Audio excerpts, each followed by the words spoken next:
Salfiatul Jannah, NIM U2019-2022. Pada kesempatan kali ini, saya akan menjelaskan tentang pelajaran ilmu arut. Yang pertama, latar belakang ilmu arut.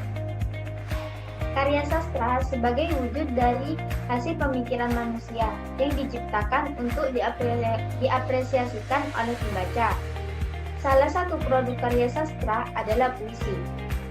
Puisi, karya sastra seni tersebut berupa pola bunyi teratur untuk menghadirkan nuansa dengan istilah syair atau sejarah kesusastraan. Dalam bahasa Arab, struktur fisik syair tradisional Arab memiliki ciri khas tersendiri yang menjadikan bentuk karya memiliki nilai seni, yaitu struktur fisik yang memiliki pola dalam tiap bait dan diakhiri oleh bait terdapat rima. Pola dan rima dijabarkan dalam salah satu ilmu kaidah puisi Arab, yaitu ilmu arut wal qawafi. Kemudian pengertian ilmu arut wal qawafi. Ilmu arut adalah ilmu yang mempelajari benar tidaknya wazan dalam syair bahasa Arab. Ilmu arut juga bisa dikatakan suatu ilmu yang mempunyai aturan-aturan untuk mengetahui tentang kebenaran, kerusakan, dan perubahan-perubahan yang terjadi pada wazan syair Arab, baik perubahan tersebut berupa zihaf maupun ilat. Zihaf sendiri adalah perubahan pada huruf kedua dari sabab dengan cara mensukunkan atau membuang. Sedangkan ilat merupakan perubahan dengan tambahan huruf atau mengurangi huruf yang menuntut semua bait selanjutnya untuk juga dirubah agar terlihat serasi dengan bait yang pertama. Sedangkan ilmu qawafi adalah kata terakhir pada bait syair yang dihitung mulai dari huruf yang terakhir pada bait sampai huruf hidup sebelum huruf sukun yang ada di antara kedua huruf hidup tersebut.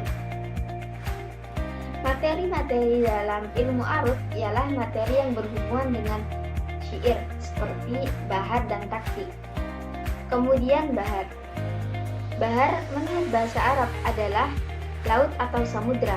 Sedangkan menurut istilah adalah wazan atau neraca tertentu yang dibuat pedoman oleh penyair dalam membuat syair.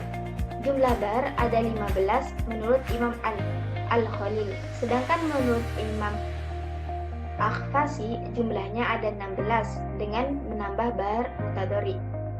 Berikut nama-nama bahar sesuai urutannya dalam sebuah nadom.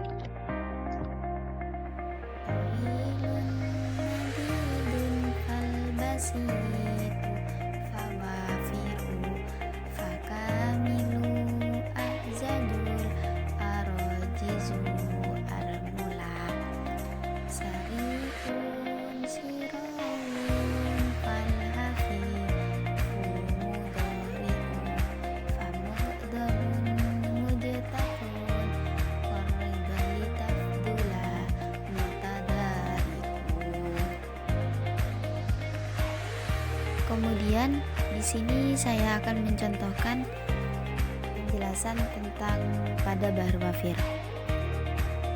Pada bahar wafir yakni memiliki taf'ilah yaitu mufa'alatun. Kemudian wazannya sendiri atau taf'ilah dari bahar wafir yaitu mufa'alatun, mufa'alatun, mufa'alatun, mufa'alatun, mufa'alatun, mufa'alatun. Untuk mempermudah diingat, berikut beberapa kumpulan dari bahar wafir serta taf'ilah dari masing-masing dalam satu nazam. Bahar wafir berupa bait tam dan majzu serta hanya memiliki dua arut, yaitu maqtu' yakni kemasukan ilat qata' dan majzu sahih.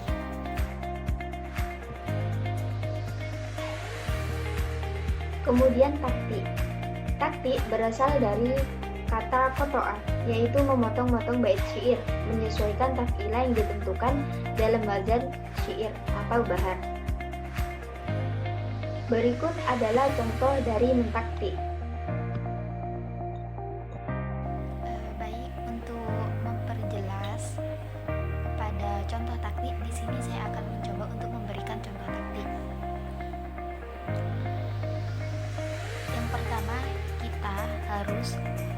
memisah atau mentaktik dari syair.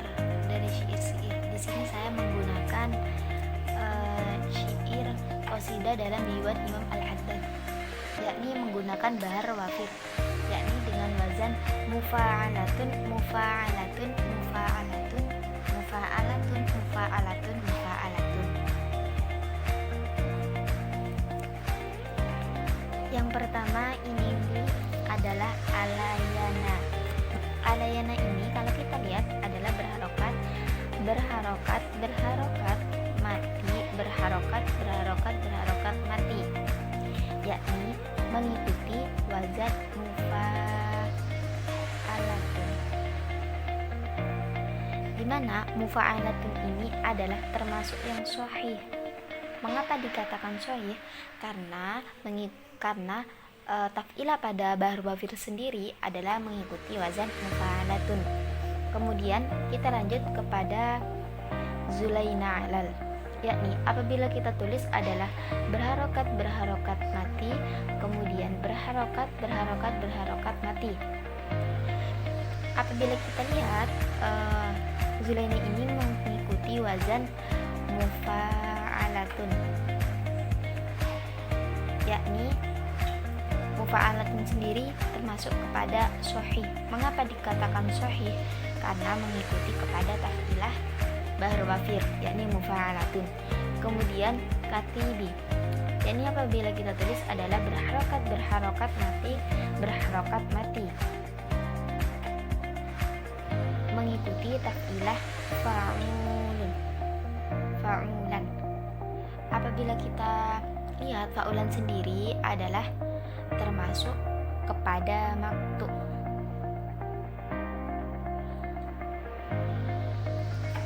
Mengapa kok disebut maktub?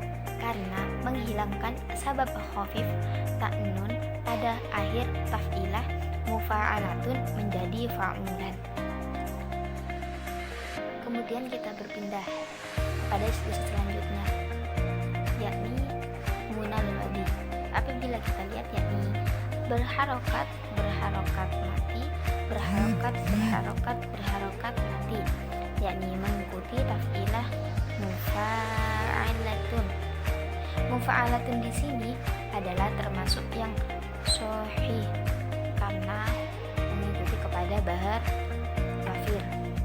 Kemudian kita berpindah selanjutnya yakni halil marol ala, yakni berharokat berharokat mati, berharokat mati, berharokat mati, yakni mengikuti wazan mafailun. Mafailun di sini adalah sebagai maksub.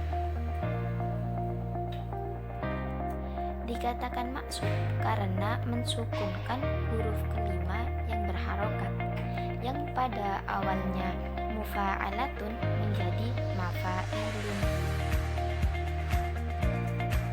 Kemudian kita lanjut kepada khosibi, yakni apabila kita tulis adalah berharokat berharokat mati, kemudian berharokat mati, yakni apabila ditulis fa'ulan fa'ulun. Fa'ulun di sini adalah berkedudukan sebagai maktub, ilat maktub. Mengapa kok dikatakan ilat maktub? Karena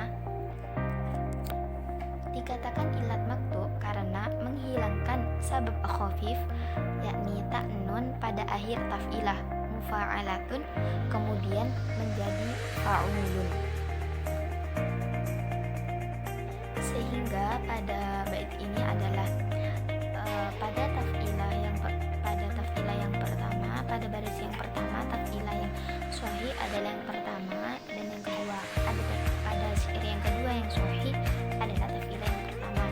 Kemudian ilatnya adalah ilat maktub, yakni pada taf'ilah yang pertama adalah bagian terakhir, kemudian pada syair yang kedua adalah taf'ilah yang terakhir. Cukup sekian yang dapat saya sampaikan, kurang lebihnya mohon maaf.